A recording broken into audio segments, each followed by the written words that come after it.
How's it going, YouTube? My name is Andreas and today I'm going to review with you guys the day number 12 of the $24 to $1,000 challenge. I'm gonna use a program called Propokertools Oracle and Holdem Manager, of course, to just review the hand histories that I played from yesterday, the biggest pots basically. Let's have a look at what happened. Now, first things first, I want to review a hand that happened here against a crazy player who just bet, and that swap can come up sometimes. It doesn't come up like very often because of blockers, etc. But obviously it can happen. And then you want to check like, okay, how often he raises to get like an idea of his base rate of raising. Now, you can see that he obviously plays like half his hands as a raise on average on a pretty decent sample. And then also you would want to check his flop, turn, and river barrel tendencies. And you can already see that on a turn he starts checking a lot. And on the flop, he also doesn't bet, you know, as much as some other crazy players. So we want to be a little bit more careful. Let's have a look at this tool called Propokertools Oracle. And here, you know, there's something interesting that you can do. And one of the most fundamental questions that you can ask is how often a player, your opponent here, matches a hand range of better hands or chops. Here, I'm asking him, okay, aces, kings, sixes, and ace king are the hands that I'm chopping or losing against. Chopping obviously gives me some money back. However, we're gonna have to know, okay, how often does this happen when he starts with a 30% range? And the answer to the question is 15% of the 30% range. So 5% as a block out of those 30% is gonna be value or chops. So let's imagine he barrels 50% on the flop, barrels 50% on a turn, barrels 50% on a river. Then we're going from 30% to 15% on the flop, to 7% on a turn, to 3.5% on the river. And you already can see, okay, in that case on the river, he's gonna end up with this range. Now, if he has a different strategy on the river where he just bets his entire turn range again and just shoves, then it's way different, because then already he, additionally to, you know, the 5% of value hands, is gonna have 2% of bluffs, and that's already gonna be enough for me to call down. Now, if you change this range a little bit to 50% and see, okay, how often does he have it now? You see it's only 10% of the time. Still the 5% block, but he has a base rate of hands that can be bluffs way more often than if he just raised 30% of the time. And you can see already if you're basically playing a very tight player, by the way, these are very linear ranges and they are somewhat incorrect. They can be having some kings in there that a tie player obviously wouldn't raise because it watches things in a linear fashion or somewhat linear, even after the update of the macros change in Propokertools. Now you can see when we face a tight range and, you know, there's a lot of aces and kings in there, this number might not be correct for the reason I just mentioned. However, you can see that if people actually stop bluffing on multiple streets like flop, turn, river, they're gonna end up with this range way too often. And you actually cannot even call down once you have great bluff catchers, and unless you really know that the opponent is balanced. And you can just exploitatively fold, maybe on turns already, or then on rivers, if not getting a sick good price.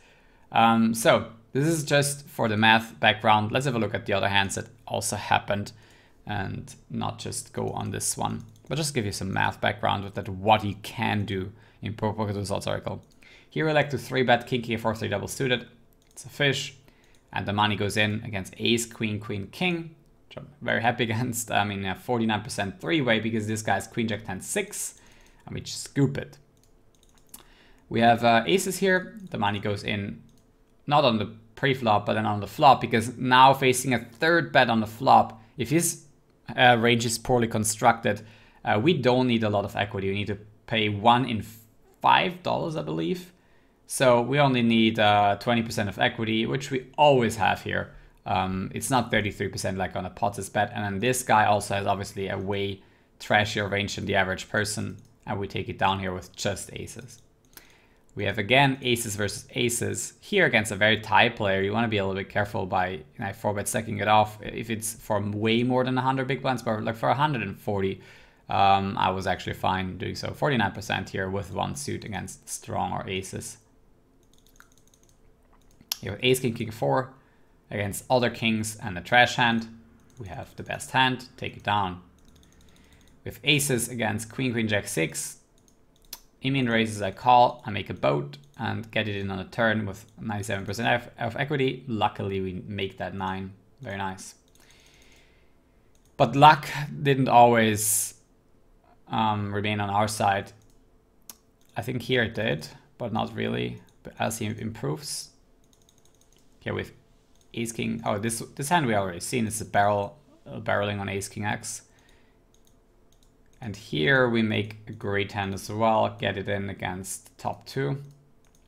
I think with this trashier range, it's less likely as top 2. And if he has a draw on the pair, I want to make sure that the money goes in now, because we're dominating a lot of things with top pair, top kicker, and flush draw, except for sets. Now here we have top set and Brazilian player pots into us. We decide not to raise the flop and just let him at least hang himself on the turn a lot. And he has 3% and stacks off. Oh my god.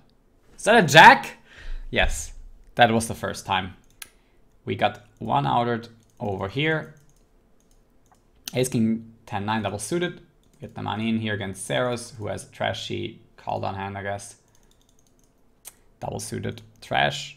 Here somehow get multi-way with a double suited hand. Stack off on the flop and lose to the aces by Scofa. 9s and 6s, we isolate. And here, I mean, I could just call on the flop and then see what happens on a turn. He makes a nuts and a redraw, but we have also a redraw, which is really nice. Like, I don't just see middle set. It's not always just middle set, right? It's middle set and backdoor flush draw. So it's a little bit stronger middle set than average. And I elected to raise. Ace is 7-3. Another 4-bet pot against Wilson, or as King, Queen, Jack 10, which by the way, you want a flat call in position, not 3-bet the under the gun player, because you don't want to get 4-bet. Again, the preflop equity is not always going to be 43-57 unless you're luckily against the ace 7-3 like it's here. Otherwise, you can be quite crushed, especially against some lighter 4-bets that, you know, have your suits covered and your, you know, has you dominated in high cardiness even more than just aces. Here we get it in with a very strong hand, and unfortunately this guy makes a boat with a trashy 8-7-6 deuce. The games were good yesterday, and here we have 5s and 8s and make a set on a turn and jam the river still. I mean, a lot of times fish just jam into you once they have better boats. I'm not too scared of that happening. As you can see, Omaha went okay. We ran a little bit under EV, but looking at all games, we're actually running pretty trashy. We have $60 that are missing here. I think it's a little bit incorrect because of Split Holdem. We played a lot of Split Holdem, but unfortunately I cannot review those hands because there's not 2 boards coming on the board. So we don't see the second board and how it went down exactly. So we cannot know really what happens, and that will also make the EV inaccurate. But all in all, you know, it really was like this almost the entire day. On the first half of it, it was a bit better. We ran $10 over EV, also a bit incorrect graph there. So yeah, overall, what does it leave us with? I'm just gonna open Discord real quick because I want to mention that I have a Discord channel. You can find it down in the description. And we don't see PMs here, otherwise I'm gonna have to cut this here. So you can see in the update section of my Discord, you can find the graphs in here. And this is after day number 12. You can see that unfortunately in the challenge we run way below EV. It's just, you know, very, very, very difficult to make this challenge happen, because if I get stuck at 1 cent, 2 cent for a little bit longer, then I'm not gonna be, you know, reaching the pace that I need anymore.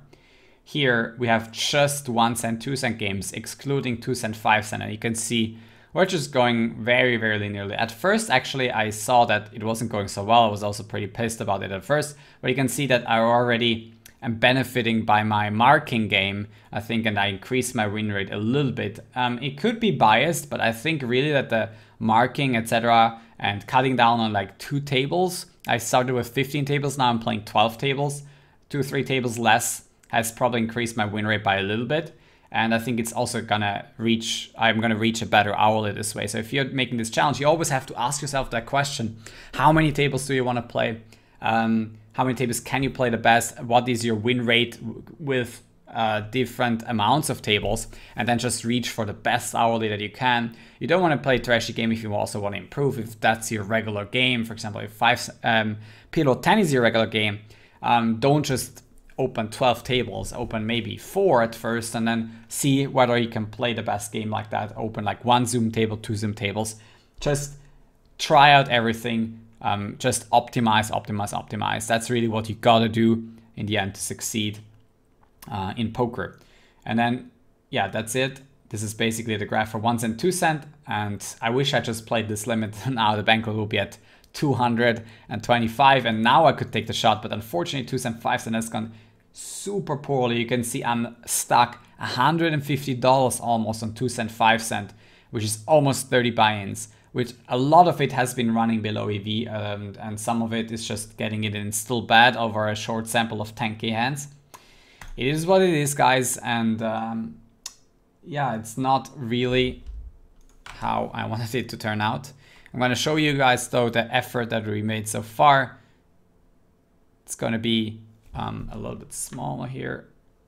So you can see my Excel sheet with all the YouTube videos that you can click. So if you want any of the days, but you can also type exclamation mark and then the day on my Twitch channel.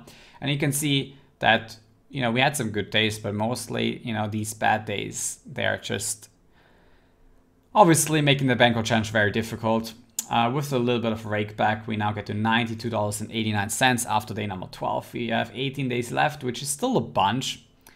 We still can make the comeback if we have to run good days like this one here. We really need that now because, yeah, there's been a lot of run bad days where we actually lost money even though we shouldn't have. And should be almost winning 70-80% of days with the given volume. Like, this is not normal poker grind days. This is a huge grind. You know, only one time I dropped to below 6k hands, which was actually on the day that I won the most money. And that doesn't mean that I played super well on this day. That just means that on this day I ran really well.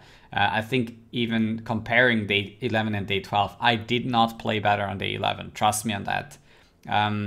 This $70 difference or whatever, it doesn't have to do anything with my play.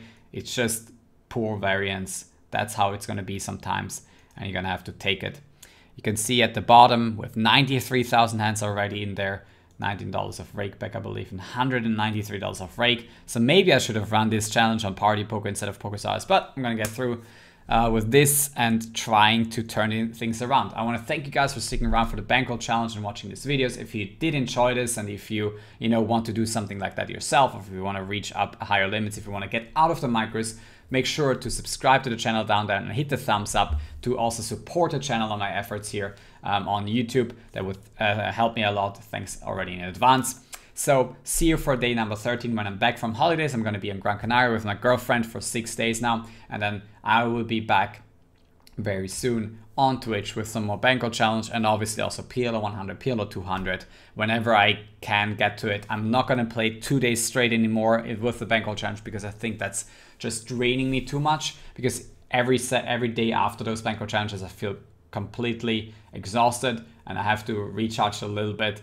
So I'm not sure if I'm gonna repeat these projects after this bankroll challenge, but if I say that I do this, then I'm gonna follow through with it and try my best to make this succeed. And even if it's going to be costing me a little bit of energy, that's gonna be fine. Thanks for watching today and see you for the next one.